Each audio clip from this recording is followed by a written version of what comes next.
Hi friends, ఇవాళ ముచ్చట ఏంటంటే వెల్లుల్లి సోయి కూర వేపుడు. ఈ సోయి కూరని కొంతమంది సదాబ్ కూర అని కూడా అంటారు. ఇది 10-15 నిమిషాల్లో ఈజీగా టేస్టీగా తయారు చేసుకోవచ్చు. ముందుగా ఇందులో జీలకర్ర, వెల్లుల్లి, పచ్చిమిర్చిని వేసి బాగా దంచుకోవాలి. పచ్చిమిర్చి వేసినప్పుడు కొద్దిగా సాల్ట్ వేసుకుంటే చేదు కాకుండా ఉంటుంది. తరువాత కొత్తిమీరను కూడా వేసి మెత్తని పేస్ట్ లాగా చేసుకోవాలి. ముందుగా ఒక కడాయి తీసుకొని అందులో 2 టేబుల్ స్పూన్ల నూనెను వేడి చేసుకోవాలి.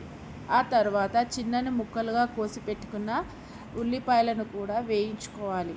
మెత్తగా పేస్టులా చేసి పెట్టుకున్న మిశ్రమాన్ని కూడా వేసి వేయించుకోవాలి. వేగిన తర్వాత పసుపును కూడా వేసి వేయించాలి. ఆ తర్వాత శుభ్రంగా కడిగి పెట్టుకున్న సోయి కూరను కూడా వేసి బాగా వేయించుకోవాలి. అయితే కొద్దిగా సాల్ట్ను కూడా వేసి బాగా వేయించుకోవాలి. అంతేనండి, చిన్న మంటలో 5 నిమిషాల దాకా వేయించుకొని ఆపేయండి.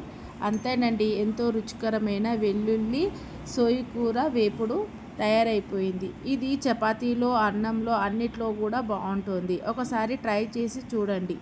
ఈ వీడియో మీకు నచ్చినట్లయితే సబ్స్క్రైబ్, షేర్, లైక్ చేయండి. మీకేమైనా వంటలు కావాలంటే కమెంట్ చేయండి. ఆ వంటకం నేను చేసి చూపిస్తాను.